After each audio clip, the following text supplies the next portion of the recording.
नमस्कार प्रणाम। हम रउआ के स्वागत करतानी एगो नया वीडियो में। तो आज की वीडियो में यही जानल जाई कैंडल स्टिक्स के बारे में। ई पार्ट 1 वीडियो हो गए।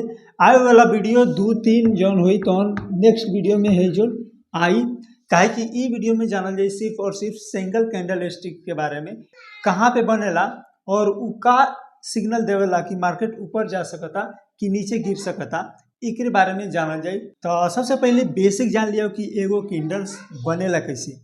तो ये हमारा सामने बा आज ग्रीन कैंडल्स। अब ग्रीन कैंडल बनेला कैसे, ओपन यहाँ बा, ये हो गया ओपन, यानी कि ओपन यहाँ बा, थोड़ा सेलिंग होकर शुरू भल यानी बिक्री भल शुरू भल, तो यहाँ पर का भल कि एक बार लो लगा दिलक, तो ये हो गया लो पॉइंट हो गया।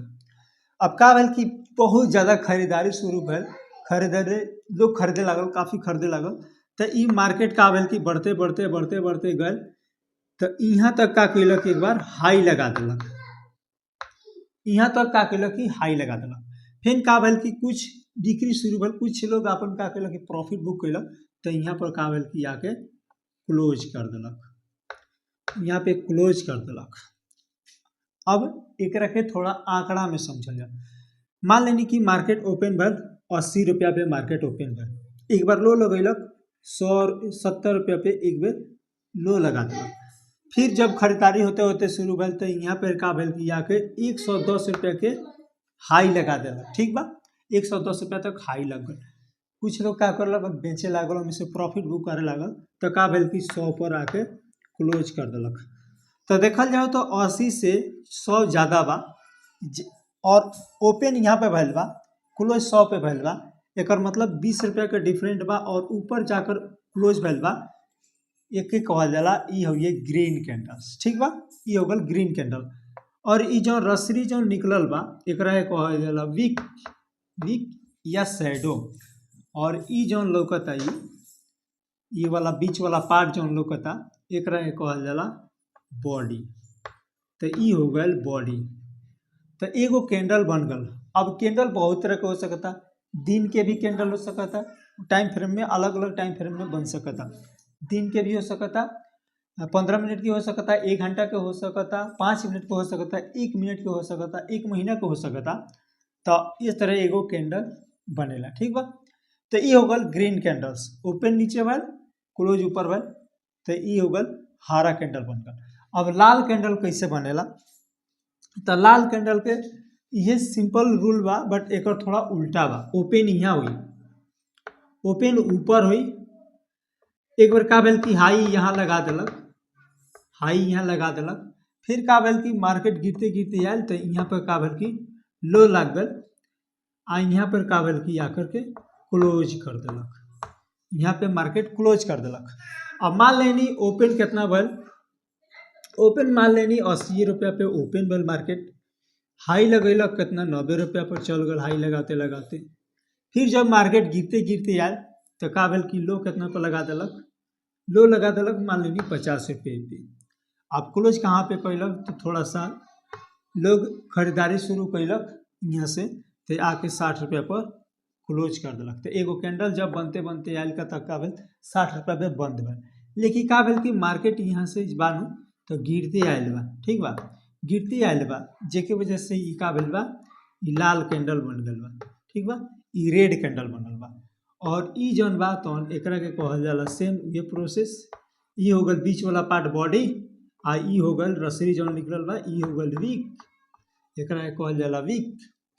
अब देखल जाए तो मार्केट ओपन 80 रुपये पर भैल बा, आके का भेल बा कि 60 रुपये पे क्लोज भैल बा, यानी ओपन प्राइस से जो क्लोज प्राइस बा तौन कम बा, एकरा वजह से ई का भेल बा लाल कैंडल बनल। ठीक बा, तो बेसिक्स जोन बात ऑन कैंडल्स समझ में आ गल। तो ई कैंडल स्टिक बा first of first hammer candle sticks. अब हैमर कैंडल स्टिक्स के मतलब होला कि हथौड़ा, यानी हथौड़ा जैसे मारल जाला किक के, वही तरह हथौड़ा जैसे ई बनेला। कलर देखी, ई कलर्स कोनो तरह से बन सकता, बट ई कहाँ पे बने के चाहिए, तो हमेशा जो बने के चाहिए ई बने के चाहिए डाउन ट्रेंड में बने के चाहिए, यानी नीचे की तरफ बने के चाहिए, यानी ट्रेंड के हमेशा कहाँ पे, तो ई डाउन ट्रेंड के यानी कि हमेशा बॉटम पे बने के चाहिए। ई जौन बतौन हमेशा बॉटम पे बने के चाहिए, तब जाकर अच्छा वर्क करेला। और कलर देखिए, कलर एक कोनो इम्पोर्टेंट नहीं है, हो सकता कि ये रेड हो सकता कि ये ग्रीन हो सकता, ठीक बा।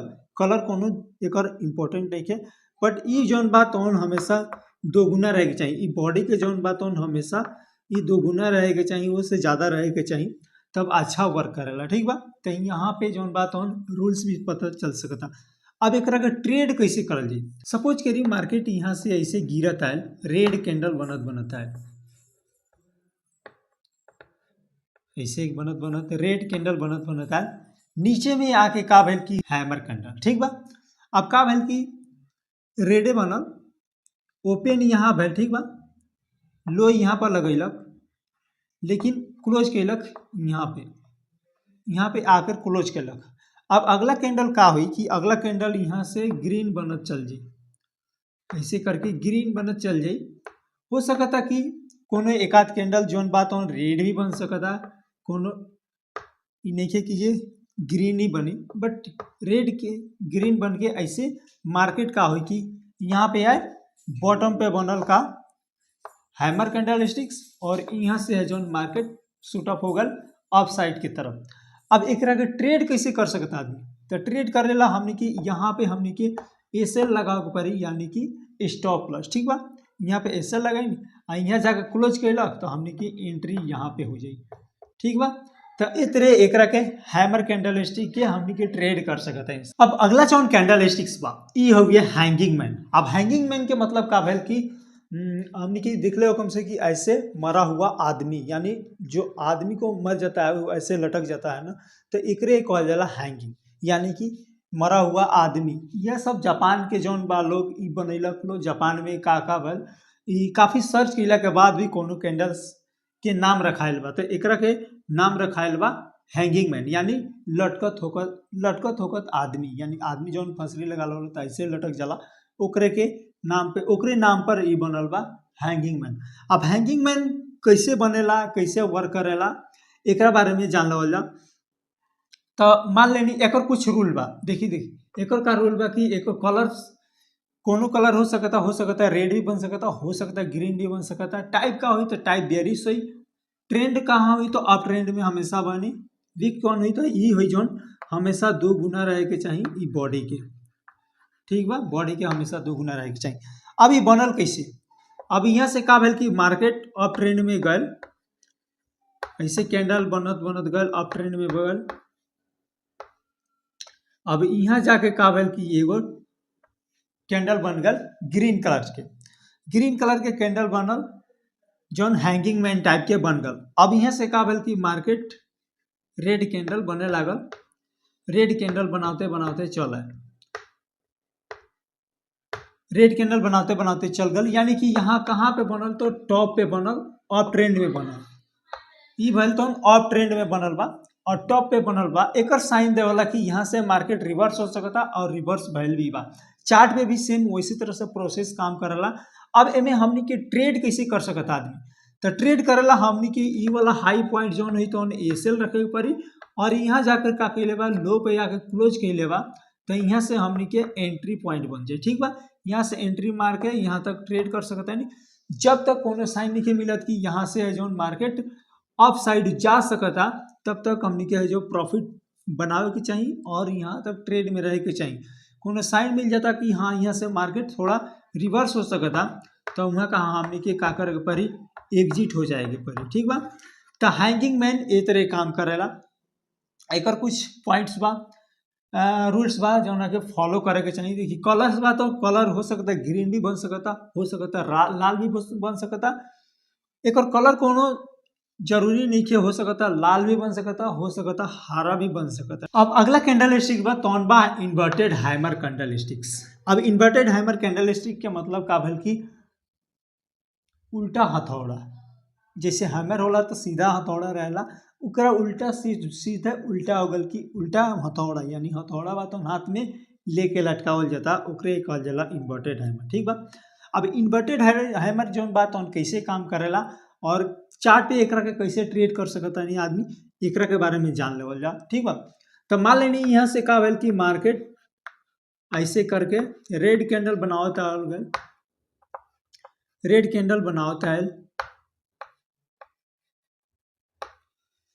यहाँ पर आके का बन गल कि एगो बन गल इन्वर्टेड हैमर, यहाँ पे बन गल इन्वर्टेड हैमर। अब यहाँ से का हो सकता कि मार्केट हो सकता कि रिवर्स हो जाए यहाँ से और ऐसे करके ग्रीन कैंडल बनाते चल जाए, हो सकता। ऐसे 100% श्योर नहीं कि हाँ इन्वर्टेड हैमर बनल बा तो वहाँ पे बात ऑन हमनी के ट्रेड कर सकते हैं, लेकिन हो सकता कि ये यहाँ से मार्केट रिवर्स हो जाए आ हमनी के प्रॉफिट दी जाए। तो हमनी के कहाँ भेल कि यहाँ आके बनल बॉटम पे बनल, डाउन ट्रेंड में बनल, बॉटम पे बनल और यहाँ से का भेल कि मार्केट रिवर्स हो गल। तो हमनी के कहाँ कैसे ट्रेड करे के चाहिए, तो हमनी के ट्रेड करे के चाहिए एकर जो लो पॉइंट्स बा एकरा के एसएल लगा दी, हाई जाके क्लोज कैले बा यहाँ जाके, तो हमनी के चाहिए यहाँ जा करके एंट्री हो जाएगी, चाहिए यहाँ एंट्री हो जाए। मार्केट अगर रिवर्स करता तो एसएल जो बुक है तो हमनी के एग्जिट कर जाए के चाहिए, एग्जिट कर जाए के पड़ी। अन्यथा जब मार्केट जाता हो सकता कि मार्केट जाता तो जाए दी अपन, जब तक कोनो साइन नहीं मिला कि यहाँ से मार्केट रिवर्स हो जाए तब तक प्रॉफिट चले दी। कोनो साइन मिल जाता कि यहाँ से मार्केट रिवर्स हो जाए तो अपन प्रॉफिट बुक करी आ यहाँ से एग्जिट करी, ठीक बा। तो ये तरह ही इन्वर्टेड हैमर के जो बात ऑन ट्रेड कर सकता आदमी, आए तरह एकरा के पहचान सकता, आइडेंटिफाई कर सकता। अब अगला जो कैंडल स्टिक बा ई बाटे शूटिंग स्टार। अब शूटिंग स्टार कैसे वर्क करेला एकरा बारे में जान लो जा। एक रूल्स का बा, रूल्स ई बा कि कलर कोनो इम्पोर्टेंट नहीं है, कहीं भी बन सकता। ट्रेंड कहाँ बने के चाहिए, तो हमेशा कहाँ बने के चाहिए, तो अप ट्रेंड में टॉप पे बने के चाहिए, ठीक बा। टॉप पे बने के चाहिए, अप ट्रेंड में बने के चाहिए। बॉडी एक और जौन बात हमेशा वीक जौन बात हमेशा 2x रहे के चाहिए बॉडी के, ई हो गल बॉडी के 2x रहे के चाहिए, ठीक बा, 2x रहे के चाहिए। टाइप्स एकर का साइन है कि यहाँ से मार्केट जौन बा तो गिर सकता है, डाउन ट्रेंड में आ सकता है, यहाँ से बेरिश साइन होला कि यहाँ से मार्केट जौन बा तो गिर सकता। अब एकरा का ट्रेड कैसे कर सकता आदमी, ई चार्ट पे जौन बा तो कैसे वर्क करेला एकरा बारे में जान लेवल जा। तो यहाँ से का भेल कि मार्केट ओपन भेल, ऐसे ग्रीन कैंडल बनाते बनाते चल गए, ग्रीन कैंडल बनाते बनाते चल गए टॉप पे चल गए। आ यहाँ जाके का भेल कि एगो शूटिंग स्टार बन गए। अब का भेल कि ई हो गए टॉप पे शूटिंग स्टार बन गए। अब यहाँ से का हो सकता कि मार्केट रिवर्स आ सकता, रेड कैंडल बनाते बनाते गिर सकता। सिर्फ और सिर्फ साइन देता, 100% चांस नहीं कि ऐसा ना होगी कि कल के पैसा लगनी या हैमर जहाँ देखनी इन्वर्टेड हैमर देखनी पैसा लगा देनी। एसएल बात और प्रॉपर फॉलो करे के चाहिए। तो यहाँ से का कि मार्केट गिर गया। अब एक कैसे ट्रेड कर सकता है, तो हमने के ई वाला पॉइंट्स बा तो एसएल डाले के पड़ी, यानी कि स्टॉप लॉस आ ई जो लो पॉइंट्स के जो यहाँ जाके क्लोज करता, यहाँ पर जाके हमने के का हुई कि एंट्री हो जाए, यहाँ पे एंट्री हो जाए। अगर मार्केट यहाँ से रिवर्स हो सकता, यहाँ से रिवर्स चले जाता तो एसएल जैसे ही हमने के टच करता हमने के का करे के पड़ी, यहाँ से करे के चाहिए एग्जिट, स्टॉप लॉस ली आ एग्जिट करी। अगर नहीं जात मार्केट डरन गिरते जा रहा बा तो जब तक चलता तब तक चले दी, प्रॉफिट बुक करी। जब तक कोनो साइन नहीं मिल सकत कि जहाँ यहाँ से मार्केट रिवर्स चल जाए तब तक अपन प्रॉफिट के चले दी आ मजा ली। जैसे कोनो साइन मिल जाता कि हाँ यहाँ से मार्केट रिवर्स हो सकता, अपन प्रॉफिट बुक करी आ निकली, ठीक बा। तो ये तेरे जौन बात ऑन शूटिंग स्टार के काम कर सकता है, शूटिंग स्टार के आइडेंटिफाई कर सकता नहीं, आई में ट्रेड कर सकता नहीं। तो अब जौन अगलका कैंडल स्टिक्स बा उ बाटे बुलिश मारुबुजी कैंडल स्टिक्स। अब बुलिश मारुबुजी कैंडल स्टिक्स के मतलब बल्कि फुल जौन बात ऑन बॉडी ही पूरा ग्रीन हुई, फुल बॉडी जौन हुई तो ग्रीन हुई, फुल बॉडी ग्रीन हुई। वीक हो सकता भी, छोटा बहुत हो सकता और ना भी हो सकता, ठीक बा। अब एक साइन का है, एक रूल का बा, तो रूल ई बा कि ई है जौन हुई तो हमेशा बुलिश हुई, यहाँ से मार्केट ऐसे करके जा सकता। बुलिश एक साइन देवाला कि यहाँ से मार्केट अगर डाउन ट्रेंड में बा तो अप साइड जा सकता, अगर अप साइड जा रहा बा तो यहाँ से कंटिन्यूस के जो साइन दे सकता कि हाँ यहाँ से मार्केट फिर से अप ट्रेंड में ही जा सकता। ट्रेंड एक और कोनो इम्पोर्टेंट नहीं हो सकता, डाउन ट्रेंड में बन सकता, हो सकता अप ट्रेंड में भी बन सकता। कलर एक इम्पोर्टेंट बा कि क्या है कि एक ग्रीन बनेगा चाहिए तभी साइन दी कि यहाँ से जौन बात ऑन मार्केट अपसाइड जा सकता। ठीक बा। अब एकरा के कैसे ट्रेड कर सकता आदमी, तो हो सकता मार्केट डाउन ट्रेंड में बा, हो सकता। ऐसे हम एग्जांपल के लिए देता नहीं, ऐसे कंफर्म नहीं कि पूरा क्लियर नहीं कि हाँ डाउन ट्रेंड में भी बन सकता, हो सकता कि अप ट्रेंड में ही भी बन सकता। अब यहाँ का भेल कि आके बहुत बड़ा एगो ग्रीन कैंडल बन गया। ठीक बा, एगो ग्रीन कैंडल बन गल, एक वीक ना रखल जाए तो उन्हें अच्छा समझ में आई। ये ले एक वीक नहीं रखत। अब यहाँ से का भेल कि यहाँ से मार्केट चल गल, ग्रीन कैंडल बना के चल जा रहा बा। यहाँ से साइन दे दिलक कि मार्केट अप ट्रेंड में हो सकता है एक और यहाँ पे कैंडल बना दिलक और मार्केट कंटिन्यूस चलते चल गल डाउन अप ट्रेंड में। ठीक बा। तो ये का भेल कि मार्केट यहाँ से गिरत आयल, बॉटम पे आके बन गल। ऐसे हम लिख देता नहीं, ऐसे कोनो जरूरी नहीं कि हो सकता कंटिन्यूस भी हो सकता, यहाँ कंटिन्यूस जैसे कैले बा। अब यहाँ से का भेल कि मार्केट अप ट्रेंड में चल गल। अब एक ट्रेड कैसे कर सकता, तो ई जोन बात उन लोग के एसेल डाल दे के पड़ी, यानी कि स्टॉप लॉस। देखिए हो सकता मार्केट का भेल कि यहाँ से जाकर कभी कभी बात on फेल भी हो सकता, यहाँ से मार्केट गिर भी सकता। तो इसी एगो एग्जाम्पल के लिए बा, हो सकता मार्केट यहाँ से गिर सकता, बट ऐसे ये ला हमने के एसेल लगा के प्रॉपर एसेल लगा के भी ट्रेड कॉल जाला या बाइंग करल जाला। ठीक बा। अब यहाँ से हमने के एंट्री कहाँ से होके चाहिए, तो एंट्री एक हाई जहाँ पे क्लोज की लेवा, एक हाई यहाँ क्रॉस की लेवा, तो हमने के एंट्री पॉइंट यहाँ पे हो जाए के चाहिए। अब जब तक चला था कोनो साइन नहीं मिल सकत कि यहाँ से मार्केट गिर जाई, तब तक अपन के प्रॉफिट के चले दी। आ कोनो साइन मिल जाता कि यहाँ से मार्केट रिवर्स हो सकता, गिर सकता, ओकरा बाद क्या करी अपन प्रॉफिट बुक करी और वहाँ से है जो एग्जिट करी। ठीक बा। तो ये तरह एकरा के ट्रेड कर सकता। अगेन एकरा के जब तक प्रैक्टिस ना करी आदमी तब तक कुछ समझ में ना आई, तो सबसे पहले एकरा के प्रैक्टिस करल जरूरी बा। ठीक बा। अब नेक्स्ट कैंडल जान लेवल जा बेरिश कैंडल स्टिक्स के बारे में। एक सिर्फ और सिर्फ उल्टा होला, वो रेड कैंडल बनेला। अब अगला जो कैंडल स्टिक्स बा बेरिश मारुबुजू। बेरिश मारुबुजू में का होला कि ई बनी तो हमेशा रेड कैंडल बनी। अब यहाँ से साइन दे होला कि मार्केट गिर सकता, यहाँ से मार्केट गिर सकता। बेरिश होला ट्रेंड का हुई, ट्रेंड नॉट इम्पोर्टेंट, कोनो इम्पोर्टेंट नहीं है। हो सकता मार्केट गिरता है आ यहाँ बन गल, ऐसे बन गल बेरिश मारुबुजू, यानी कि रेड कैंडल बन गल। फिर रेड कैंडल बन गल, ओकरा बाद फिर का भेल कि गिरत चल गल। तो एक ट्रेंड कोनो जरूरी नहीं है, हो सकता अप ट्रेंड में गल आ यहाँ बन गल मारुबुजू, तो यहाँ से का हुई कि गिर जाई मार्केट, यहाँ से का हुई कि मार्केट गिर जाई। बेरिश मारुबुजू यहाँ से का हुई कि मार्केट गिर जाई। कलर हमेशा का हो के चाहिए, तो रेड बने के चाहिए, ये हमेशा रेड बने के चाहिए। ठीक बा। अब एक कैसे ट्रेड कर सकता आदमी, तो ट्रेड करेला हमने की करे के पड़ी। हो सकता मार्केट का भेल कि ऐसे, हो सकता मार्केट ऐसे अप ट्रेंड बना चल जा रहा बा, अप ट्रेंड में बा मार्केट अप ट्रेंड में बा। अब यहाँ पे का भेल जाके एगो बहुत बड़ा बेरिश मारुबुजू कैंडल बन गया। ओकरा बाद का भेल कि मार्केट गिरत चल गया, ओकरा बाद मार्केट गिरत चल गया। अब चार्ट पे है जो हमने के कैसे ट्रेड कर सकता आदमी, एक बारे में जान लेवल जा। और फिर का भेल कि यहाँ पे एगोरी बन गल, ओकरा बाद का भेल कि मार्केट कंटिन्यूस चल गल, मार्केट गिरत चल गल। तो ये होला कंटिन्यूस पैटर्न में भी आ जाला। का भेल कि अब यहाँ मार्केट जो बात तो अप ट्रेंड में रखा, ऊपर जाकर का भेल कि एगो बेरिश मारुबुजू कैंडल बन गल यहाँ। अब एक के ट्रेड कैसे कर सकता आदमी, तो ई जो पॉइंट्स रही तो हमने के एसएल रही चाहिए, स्टॉप लॉस, एंट्री कहाँ मारे के चाहिए, यहाँ जाकर क्लोज के लेवा, तो हमने के एंट्री पॉइंट यहाँ रहे के चाहिए, एंट्री यहाँ हो जाए के चाहिए। अगेन जब तक जा रहा बा जाए दी, यहाँ हमने के प्रॉफिट चलता चले दी। जब तक कोनो साइन नहीं के मिल सकत कि यहाँ से मार्केट अप ट्रेंड में जाए, तब तक हमने के एग्जिट के लिए जरूरत नहीं है। कोनो साइन मिल जाता कि यहाँ से मार्केट रिवर्स हो सकता, तो हमने के क्या करे के चाहिए, एग्जिट कर जाए के चाहिए। ठीक बा, एग्जिट कर जाए के चाहिए।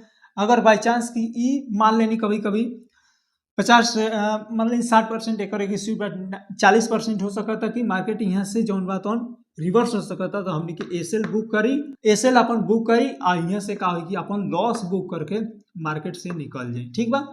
तो ई बेरिश कैंडलस्टिक के बारे में भी समझ में आ गल, चार्ट पे कैसे ट्रेड करे के बा एकरा बारे में भी समझ में आ गल। अब अगला जौन कैंडलस्टिक्स बा ई बा बुलिश स्पिनिंग टॉप। अब बुलिश स्पिनिंग के टॉप के मतलब है कि घूमता हुआ लट्टू, यानी लट्टू जौन बा तो फेंकल जाला तो घूमते रहेला, ठीक बा। तो एकर मतलब ये होला कि घूमता हुआ लट्टू बा। एकर कुछ रूल्स बा। रूल्स का बा कि हमेशा ई बुलिश मोमेंटम बन सकता। अगर डाउन ट्रेंड में आ रहा बा मार्केट तो यहाँ से का हो कि मार्केट अप साइड जा सकता। कलर कोनो इम्पोर्टेंट नहीं है, हो सकता रेड भी बन सकता, हो सकता ग्रीन भी बन सकता, बट बने के कहाँ चाहिए तो ई बने के चाहिए हमेशा बॉटम पे, यानी कि बॉटम पे बने के चाहिए, यानी डाउन ट्रेंड में नीचे की तरफ बने के चाहिए। वीक जौन बा तो बॉडी के हमेशा दुगुना रहे के चाहिए। मान ली बॉडी जौन बा ये हो गल बॉडी आई वीक 2x के चाहिए 2x के चाहिए, ठीक बा। तो यहाँ तक समझ में आ गल। अब चार्ट पे जौन बा तो एक के कैसे ट्रेड कर सकता है निशन इकनी के बारे में जान लो जाओ। चार्ट पे कैसे ट्रेड कर सकता आदमी, तो मान लेनी कि यहाँ का भेल कि मार्केट गिरत आ रहा बा, यहाँ पे मार्केट गिरत आ रहा बा, आई यहाँ पे का भेल कि आके मार्केट गिरत आ रहा बा, आई यहाँ पे का भेल कि आके मार्केट में एगो मार्केट में बन गल स्पिनिंग टॉप। अब यहाँ से का हो सकता कि मार्केट रिवर्स हो सकता, यहाँ से ऐसे जा सकता है, अब अप ट्रेंड में है जो यहाँ से जा सकता। अब हमने की बात ऑन कैसे ट्रेड कर सकता है इंसान, तो यहाँ से तक अभी तक डाउन ट्रेंड में रखा, बॉटम पे आके बन गल बुलिश स्पिनिंग टॉप। अब यहाँ से का कि मार्केट अप ट्रेंड में चल गल, तो हमने की का करके चाहिए यहाँ पे हमने के एसेल हो जाए, यहाँ पे एसेल हो जाए। एंट्री पॉइंट कहाँ हुई तो ये हाई जाके जहाँ पे क्लोज के लेवा यहाँ पे हमने के एंट्री हो जाए, यहाँ पे हमने की एंट्री हो जाए। अगर मान लेने कभी कभी मार्केट ये हो सकता फेल हो सकता, यहाँ से रेड कैंडल बन सकता है, रेड कैंडल बना के मार्केट डाउन साइड की तरफ आ सकता, तो हमने के एसेल ली यहाँ से लॉस बुक करी, यहाँ से एग्जिट करी, ठीक बा। यहाँ से एग्जिट करी ना, तो अगर मार्केट हमने के डायरेक्शन में जाता तब तक जब तक जाए तब तक कोनो वहाँ से हमने के पता नहीं चल सकता कि यहाँ से मार्केट गिर सकता, तब तक अपन प्रॉफिट चले दी। कोनो साइन मिल जाता कि ये वहाँ से मार्केट गिर सकता, तब क्या करी वहाँ से एग्जिट करी, अपन प्रॉफिट जौन बा तौन बुक करी, ठीक बा। तो ये तरह से बुलिश स्पिनिंग टॉप्स के बाद ट्रेड कर सकता इंसान। अब आगे चलल जाओ बेरिश स्पिनिंग टॉप के बारे में, एक और ठीक उल्टा। अब नेक्स्ट कैंडल में हमने के बात ऑन बेरिश स्पिनिंग टॉप्स। अब बेरिश स्पिनिंग टॉप्स नाम से ही पता चल जाता है कि ये मार्केट जौन बात ऑन गिरे वाला साइन बा, ई एक और का होला कि एक और गिरे वाला साइन बा। हो सकता है ई ग्रीन भी बन सकता, हो सकता है ई रेड भी बन सकता, तो एक और कलर कोनो इम्पोर्टेंट नहीं है। लेकिन एक और कहाँ होला कि यहाँ से मार्केट जौन बा तो हमेशा गिरे के ही चांस रहेला, डाउन ट्रेंड में आवे के चांस रहेला। कलर कोनो इम्पोर्टेंट नहीं है। ट्रेंड बात ऑन हमेशा कहाँ पे बने के चाहिए तो ये हमेशा बने के चाहिए टॉप पे, यानी कि मार्केट अप ट्रेंड में जाए यहाँ पे टॉप पे जाके बनी स्पिनिंग टॉप्स, तो ही जाके अच्छा वर्क करी, अन्यथा थोड़ा लो चांस बा कि अच्छा वर्क ना करे। वीक का होकर चाहिए तो बॉडी के हमेशा ये बॉडी हो गल ये हमेशा 2 गुना रहे के चाहिए, 2x रहे के चाहिए। अब एक के चार्ट पे जौन बात कैसे ट्रेड कर सकता आदमी एक बारे में जान लो जाओ, तो हो सकता कि का भल कि मार्केट बुलिश मोमेंटम में जा रहा बा, मार्केट ठीक बा बुलिश मोमेंटम में जा रहा बा, बुलिश मोमेंटम में जा रहा बा। यहाँ जाके का भल कि एगो स्पिनिंग टॉप बन गल, ठीक बा। यहाँ का भल कि मार्केट एगो स्पिनिंग टॉप बन गल,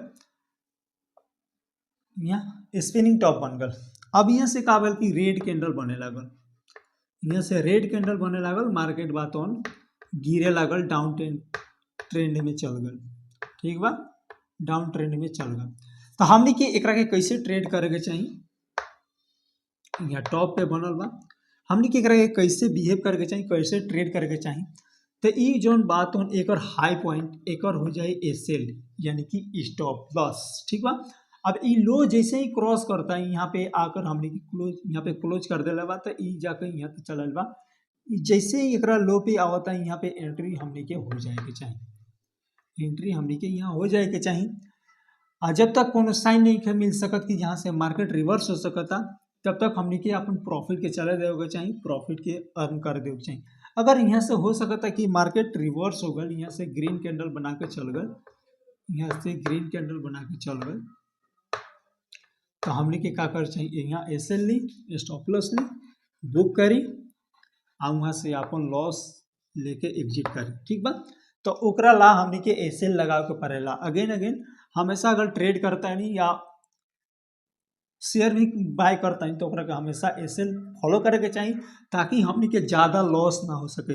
हाँ, अगर यहाँ तक रुआ आ गल बनी, वीडियो अच्छा लगा तो तो वीडियो को लाइक कर दें, साथ में चैनल के सब्सक्राइब कर दें ताकि आए वाला वीडियो रुआ इनके अच्छा से मिल सके, अच्छा नॉलेजेबल एक शेयर मार्केट के बारे में एगो हमार प्रयास हुआ तो सफल हो सके भोजपुरी भाषा में। ठीक बा, तो यहाँ तक हमने के चल सकता है इंसान, जहाँ तक जाता है यहाँ से कोनो साइन नहीं मिल सकती, मार्केट रिवर्स हो जाए।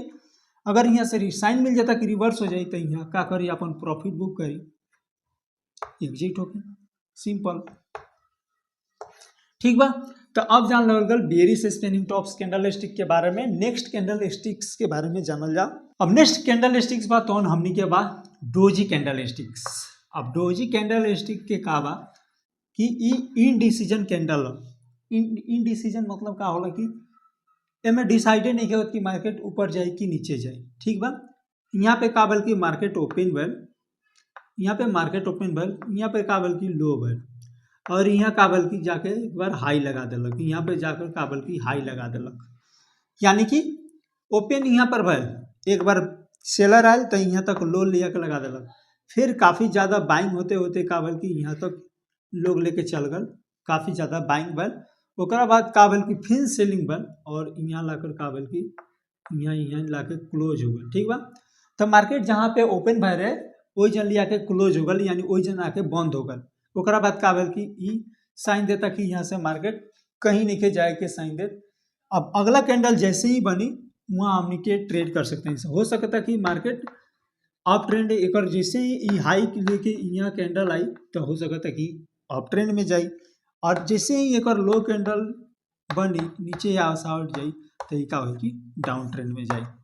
तो ये तरह डोजी कैंडल स्टिक्स के बारे में ट्रेड कर सकते हैं इससे। नेक्स्ट जानल ला हमने के ड्रैगन फ्लाई डोजी के बारे में। नेक्स्ट जोन कैंडल स्टिक्स बा ई बा ड्रैगन फ्लाई डोजी। अब ड्रैगन फ्लाई डोजी के मतलब का बा कि ड्रैगन फ्लाई डोजी यानी कि ऐसे तितली जोन बा तो ऐसे उड़ेला तो ओकरे के नाम पे ई रखल बा ड्रैगन फ्लाई डोजी, यानी ड्रैगन फ्लाई के नाम पे ई रखल बाटे।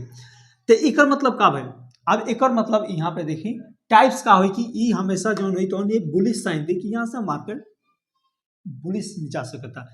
कलर का कलर्स एक कोनो इंपॉर्टेंट नहीं है, हो सकता है रेड भी बन सकता, हो सकता है ग्रीन भी बन सकता। वीक वीक बन बात बॉडी के हमेशा बड़ा होके के चाहिए, ये हमेशा जो बा बड़ा होके के चाहिए, बॉडी के हमेशा बड़ा रहे के चाहिए। ट्रेंड कहाँ तो ट्रेंड हमेशा डाउन ट्रेंड में जो रही वहाँ जाके बनी तो अच्छा वर्क करी, अन्यथा थोड़ा चांसेस बाकी अच्छा वर्क ना करे, बस डाउन ट्रेंड यानी कि बॉटम पे बने के चाहिए। अब एक के ट्रेड कैसे कर सकता आदमी एक बारे में जान लेवल जा। तो हो सकता कि मार्केट का भल की ऐसे रेड कैंडल बनावत आ रहल बा, मार्केट गिरते आ रहल बा, मार्केट गिरते आ रहल बा, यहाँ पे का भल की चल गल एगो बन गल, हमने काफ़ी ज़्यादा बायर्स एक्टिव भइल बा यानी खरीदारी शुरू भइल बा, जहाँ पे जाकर के ई बॉडी के जोन बा जोन बड़ा वीक बनल बा यानी कमजोर पार्ट बा, एकर मतलब कि यहाँ से बाइंग ज़्यादा भइल बा, यहाँ से खरीदारी ज़्यादा भइल बा, ज़्यादा लोग खरीदने वाला बा। ओकरा बाद का भइल कि यहाँ से मार्केट बुलिश मोमेंटम पकड़ लेता, यहाँ से का होता है कि बुलिश मोमेंटम पकड़ के रिवर्स हो जाता। तो अब हमने के एकरा की ट्रेड कैसे करे के चाहिए, तो हमने के ट्रेड करे के चाहिए ई लो जोन बा तो हमने के एसएल, और जैसे ही ऊपर में जाकर क्लोज करता हमने के यहाँ हमने के का होके चाहिए एंट्री पॉइंट यहाँ पे हो जाए के चाहिए। ठीक बा, हमने के एंट्री हो जाए के चाहिए। अगर ई जोन बा तो हमने के कहाँ पे बनल बा तो बॉटम पे बनल बा, यानी कि डाउन ट्रेंड में नीचे की तरफ। अब हमने के ट्रेड कैसे करे के चाहिए, तो यहाँ पे एंट्री होगा एसएल यहाँ पे हो सकता मार्केट ऐसे ही गिर के हो सकता ऐसे चांस नहीं के हो सकता कि मार्केट गिरते गिरते हमने के एसएल हिट कर देलक, एसएल हमने के का हो गल हिट हो गल, तो हमने के का करे चाहिए, हमने के लॉस बुक करे के चाहिए, लॉस बुक करी यहाँ से एग्जिट करी, ठीक बा, लॉस बुक करी एग्जिट करी। अगर ये नहीं हो तो हमने के एंट्री यहाँ हो गल बा, जब तक कोनो साइन नहीं के मिल सकत प्रॉफिट चलता तो प्रॉफिट चले दी, जब तक कोनो साइन नहीं के मिल सकत कि यहाँ से मार्केट रिवर्स हो सकता तब तक प्रॉफिट चले दी, अब प्रॉफिट के मजा उठाई, ठीक बा। तो अब अगला जो कैंडल स्टिक्स बा ई बा ग्रेवेस्टोन डोजी। अब ग्रेवेस्टोन डोजी के कुछ रूल का बा, ग्रेवेस्टोन डोजी के रूल बा ई बियरिश मोमेंटम ई का होई कि मार्केट हमेशा एक साइन दी कि यहाँ से मार्केट गिर सकता, एक का हुई कलर, कलर कोनो इम्पोर्टेंट नहीं हो सकता ये रेड भी बन सकता, हो सकता है ग्रीन भी बन सकता, यानी कि लाल लाल भी बन सकता, हरा भी बन सकता। एक वीक का हुई तो वीक जौन बा तो बॉडी के ज़्यादा बड़ा होके चाहिए, बॉडी जौन बा ये बड़ा होके चाहिए, ठीक बा, बड़ा होके चाहिए। ट्रेंड, ट्रेंड कहाँ पे बनी तो हमेशा ये अप ट्रेंड में टॉप पे जाके बनाई तब अच्छा खासा वर्क करी। बट अब एक के ट्रेड कैसे कर सकता आदमी, एक के एग्जाम्पल चार्ट के द्वारा समझ लिया। यहाँ से काबिल की मार्केट अप ट्रेंड में जा रहा बा, ठीक बा, यहाँ से काबिल की मार्केट अप ट्रेंड में जा रहा बा, यहाँ जाकर एगो बन गल ग्रेवेस्टोन डोजी। ग्रेवेस्टोन डोजी का मतलब ये भल कि आदमी के ऊपर बा ओकरे ऊपर पत्थर रख देवल बा, यानी रखा हुआ पत्थर, ग्रेवेस्टोन डोजी। अब यहाँ से तो बन गल और ये कहाँ बनल तो ये बन गल टॉप पे, बन गल टॉप पे। अब यहाँ से काबिल की मार्केट गिरल शुरू हो गल, यहाँ से ऐसे रेड कैंडल बनते बनते गिरे लागल, रेड कैंडल बनते बनते गिरे लागल, यानी कि ऐसे अप ट्रेंड में रखा, अब आ गल डाउन ट्रेंड में।